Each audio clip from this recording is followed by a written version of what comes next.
Hi everyone, I'm Casper Harteveld. I'm a professor at Northeastern University and also Associate Dean of Graduate Programs at the College of Arts, Media and Design. Hi, I'm Cansu Canca. I'm the AI Ethics Lead at the Institute for Experiential AI. I'm also a Research Associate Professor in Philosophy. And today we are going to talk a little bit about responsible AI in games. We are at the Immersive Media Lab, which is part of the College of Arts, Media and Design, focused on extended reality equipment. We've been discussing this, but we are talking about this today in relation to the upcoming conference that's going to be in August 21st, IEEE Conference on Games.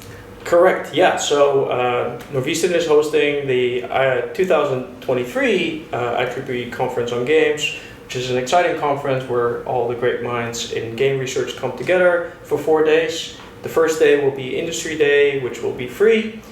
People can join us online or in person, and then the other 3 days are going to be full of all kinds of academic discussions around technical game research.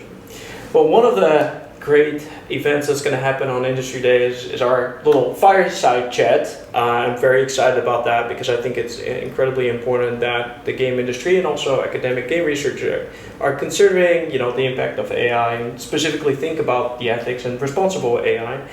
So I'm glad we're going to have that chat, but we're going to talk a little bit about that now too. Yeah, I think so. I was very excited about joining the conference because I think the conversation on responsible AI has been growing in the last years in all sectors. And gaming is of course one of the areas where the ethical questions are extremely important, and they are not just sort of like contained in particular aspects of the game or game design, but it's really completely all around it. So it's around how you design the game, it's around how you gather the data from the players, around how you market these. So there are so many aspects of the games and the gaming industry that has the questions related to responsible AI that I think it's very important to start picking up these particular discussions into its pieces and really go into it. I fully agree, and that's why we are organizing this panel, to make people aware of it and talk a little bit more about it. Yeah.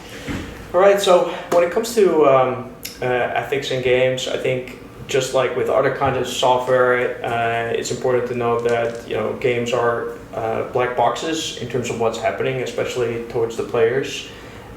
Games are also systems where a lot of elements are included, and one of those elements could be AI.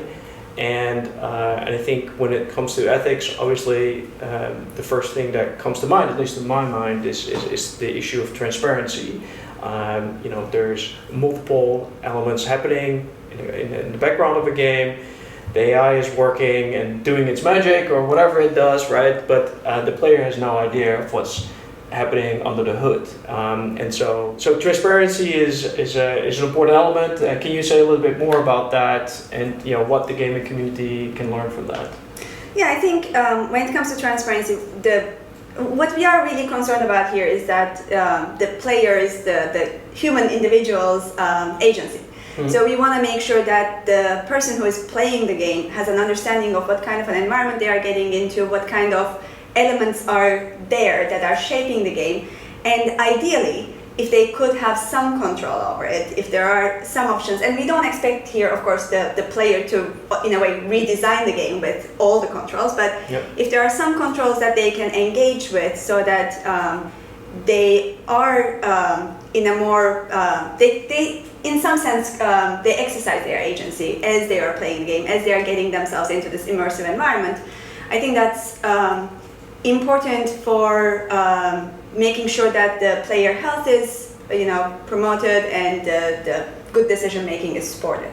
Yeah, and when you're thinking, well, and I'm thinking at least about making players have control or awareness of what the AI is doing under the hood, right? Like to kind of give this transparency. The other item that comes to mind is the issue of privacy, because the AI is also collecting data about what the player does. And with biometrics included, we are going to have gaze-driven games.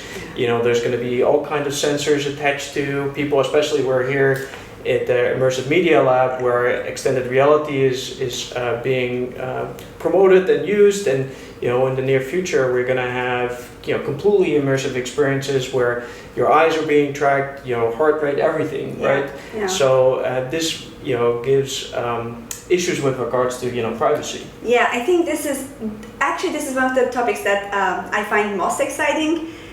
In a way, for the reasons, and maybe for the wrong reasons, in the sense that I think it is, there are so many things that can go wrong, but also if it is done in a responsible manner, it also makes the whole experience so much more enjoyable and so much more immersive, obviously. But I think it's very important to understand here is like when your bodily functions are tracked and analyzed, and knowing that this is happening in the context of a game, we can deduce a lot of information about the person. I mean, from their phobias, their fears, their desires, their everything, really, we can sort of get a sense of. And if you think about what that information could be used for, who might be interested in that information, and especially in situations where, well, where does that data go? How much of it is identifiable? How much of it is shared or collected, or can you get your data back? All of these questions become extremely important as soon as you get that close to the human self. And I think that, again, in one sense, you can easily take it to the complete dystopia structure. In another sense, it is also what will make the virtual environment most natural and most comfortable if we do it in the best way, in the right way. Yeah. No, that's very exciting, but it just brings up, we're not being tracked right now with everything, right? Except for the camera. Hopefully, yeah. Yeah, and I think another thing that sort of is connected to the transparency and the privacy question is like, where does the responsibility really lie? Because, a lot of the times privacy questions are resolved, currently, it's like you get the privacy disclosure, and you say yes or no. And I don't know how it is in the gaming world, but in general world, nobody reads properly, and they change very often. So, and it is reasonable not to read them because we would be reading privacy disclosures all of our lives if we kept reading every page. So it's also important to think about how would we actually allow or enable players to understand the privacy concerns, understand the transparency, understand what's going on in the system, understand the control in ways that are digestible, that make sense, and in a way bring that innovativeness that goes into the gaming also into these type of user interface design questions. Yeah, well, and I apologize for my positivist outlook on this and being optimistic, but I think transparency and privacy, when done well, can go nicely hand in hand together. Because one of the things that I think is great about all experiences, because to me games are just an experience, is that we can learn a lot about ourselves. Yeah. And so, what if, because I think there's been a lot of great art exhibits too to make people aware about privacy issues. I've seen installations where, you type in your name and then you get a whole transcript of all the places that you're being tracked, which is kind of, scary, right? So because you have no idea of what's being tracked of you and what you're doing. But if you give that information to a person and how that's being analyzed, it can actually be used for good. As in, you learn something about yourself, and maybe you can give some feedback as well. But that, makes it transparent about what the game is tracking about you, what it's thinking about you. Yeah. And then, of course, it still needs to be used in the proper way and not being, sold to companies or other places without your, consent. But I think we could turn it into something that would actually make players learn a little bit about themselves. Yeah. I mean, when you think about, actually ethics, one of my favorite game experiences where I've been exposed to some of this was The Walking Dead, where you have to make, moral dilemmas in different places. And what I found really interesting for myself is that, when you choose to, save the young kid versus the adult that just helped you into a car, because like the kid you don't know, and they'll just help you, and like who are you saving from the zombies, right? And you make a decision, then at the end of that chapter you kind of see the percentages of the people who choose what, and then your own decision, and that made you reflect. So like the data is then being used to show you, okay, you made this decision, other people made that decision, and it's very simple and basic, but it made me reflect about, you know, my own choices. And I think if we are collecting data and, you know, maybe the AI is analyzing, it can help you start thinking about yourself, because in the end, you know, we all want to develop ourselves. So I think that might be a way where transparency and privacy could potentially reinforce each other in a positive way. And I think actually this is also, I mean, I like the positive spin, and I would like to sort of like push you more on that one as well. Like, what else do you think are games good for? Because I don't like the idea of like, you know, there is this like, the general perspective of ethics is always like ethics is trying to control things. Like, you know, it's not really true. I mean, it has been, in certain perspectives, I think it has been structured like that. But especially what we try to do in AI ethics is not really trying to control and police the structure, but really try to make sure that we can make it better, and we can make it to a point like towards what you say, you know, like not just trying to control, trying to make sure that the games or the systems are well designed, but go beyond that and say, well, there are all these issues in the world, like how can we use this particular thing, like gaming and AI, for example, to fix some of these issues, to help with some of these issues. So what would you say are like good uses of games? With regards to ethics? Well, yes, and general human well-being, I suppose. Sure. Yeah, I mean, yeah, there are many places where games could be used for good, you know, like, you know, when it comes to exercise or education and training, right? And AI is also used for that, you know, and it's similar to like this tracking, where the AI could personalize your learning. I mean, that's also happening outside of games. There's a lot of online platforms where, you know, AI is helping you learn, and there's also questions about, you know, how do you facilitate that in the best possible way? You don't want that AI to give the answers.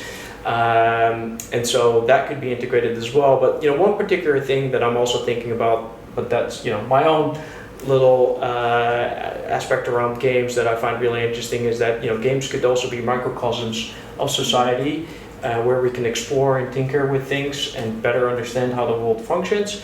So that to me is a really interesting possibility, where we actually discuss ethical issues before they even arise in the real world.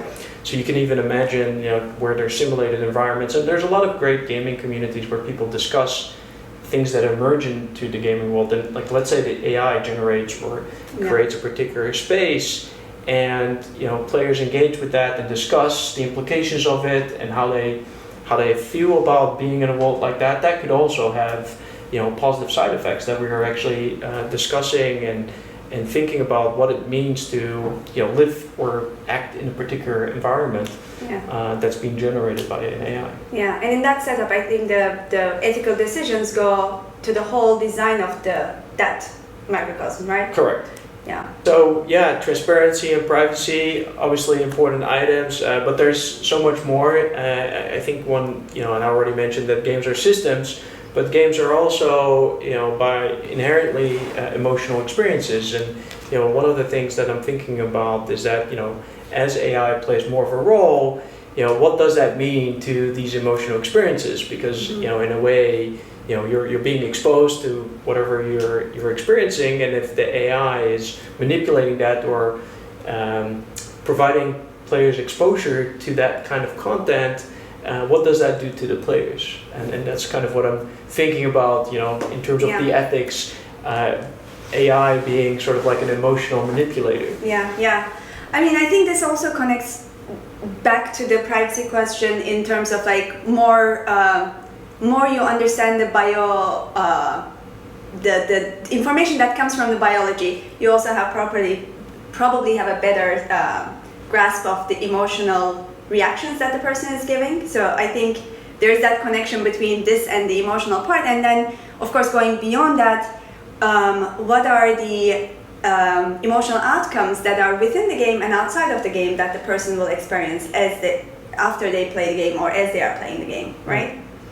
So what do you mean, like that the AI even once you're stepping out of the game, it checks No, to not see? AI is not checking. Okay. Well, I suppose one could create a word like that too, but that's not what I meant. Okay. What I was thinking was more like if you are elevated to a level of stress or Yeah. an elevated to a level of depression or anxiety, what would that mean for after you stop playing the game? How would you react to it? And what does it mean for the player health in that sense, basically? Yeah. Well, what I'm thinking when you're talking about, for instance, the item of depression, who's designing these AIs and to respond to these kind of emotions, right? Like, are there therapists involved?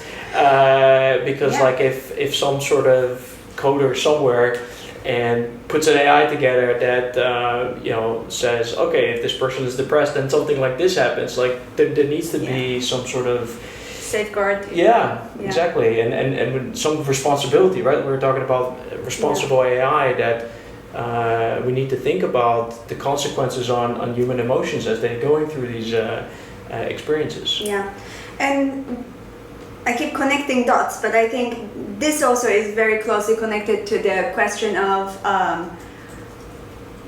optimizing the user engagement to the level of addiction, to the level of making, sort of like making the player stay in the loop of the game in some sense. Yeah, no, absolutely. And when we're talking about the emotions, obviously games are very motivational and engaging. I mean, that's what we're trying to do, or at least the gaming industry is trying to keep players engaged. But addiction is the flip side of that, and there's a lot of literature being written about that. And there's indeed also an ethical component to that, where you say, especially when AI is involved and you're optimizing the experience, you don't want people playing 24 hours games unless the AI takes over the rest of the world. We don't need to do anything and we're bored and just play games. There's nothing else to do. But no, that's like I think that's exactly true, right? Like it's not that the addiction, like engagement versus addiction, it's not a new question. It's just made much more, even more serious with the existence of AI, because if everything is made to your liking and catering to your personal addictivenness, then it is very difficult for a human. I mean, we know human well, right? Like it is not the most strong thing. So it is made very difficult for the player to disengage from the game. Intentionally made so, right? So there has to be some sort of structure which allows a break, which encourages a break, which makes sure that the person is not completely consumed by the game. And that also is probably good for the gaming industry, because you don't want your players to be consumed by the game. You want them to, be engaging happily, healthily, and have more players join in. Exactly. Yeah, and I think it's a really interesting tension, just like from a design point of view too, where you want people to be engaged, but you don't want them to be engaged to the point of addiction, right? Like, and how do you recognize and where do you draw the line? And you could put in break points, like or pausing points, but that can also be really annoying. I remember my computer telling me to stop and stretch, and it like points at my screen, and of course it's meant for good, but didn't really respond. Super annoying. Yes, exactly. So I think from a design perspective too, it's like thinking about like how do you incorporate that in such ways that it makes actually the game better, the experience better. And these are hard questions. I mean, if I had the answer, obviously I wouldn't be sitting here giving talks for a lot of money to game companies. But I'm also glad to be here and chatting with you. But I think this is a really hard problem that we will have to think about, because it is a very difficult tension, especially once games are even further optimized to the point that people only what they want to do is keep playing, and I think but one of the things that we can do is to think about the player sides of responsibility with regards to their own health and well-being, which I think there's been a lot more information about, and to people in general about what it means to live healthy. eat good food. But addiction is inherently part of human nature to some extent. So there's a part of that, but there's also the part of the game companies to kind of think about this is what humans do and this is what games do.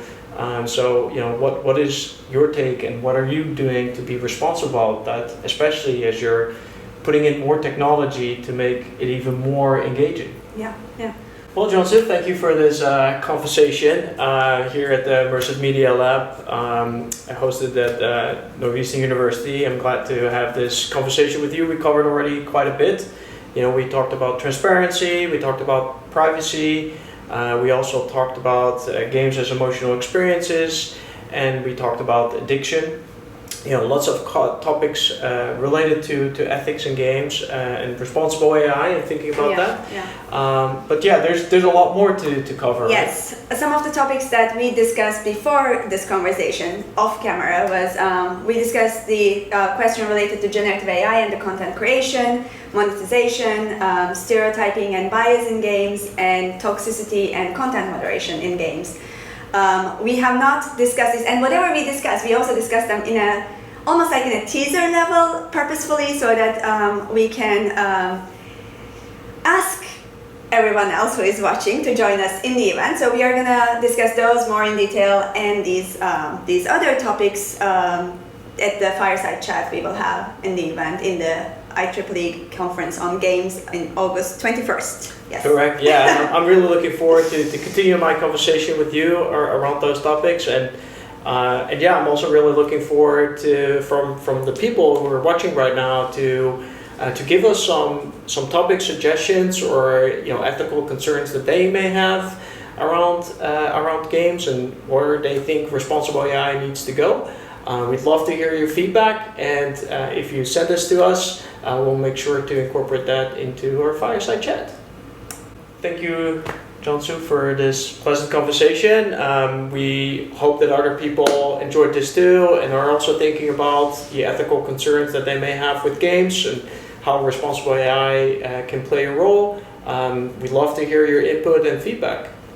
Yeah, I think one thing I would like to add here is that the responsible AI is really a collaborative effort. So it would be great to hear from you all to whatever questions that you have, whatever examples you have that you've been struggling with. If we hear those, of course, we can sort of like zoom into those and make our session much more exciting, as well as our eventual upcoming work with you more exciting. Exactly, because the conversation is between the two of us, but this is a conversation that matters to all of us. So we really hope for your participation, whether that's in providing feedback to us prior to the conversation or joining the conversation. See you all there. See you there.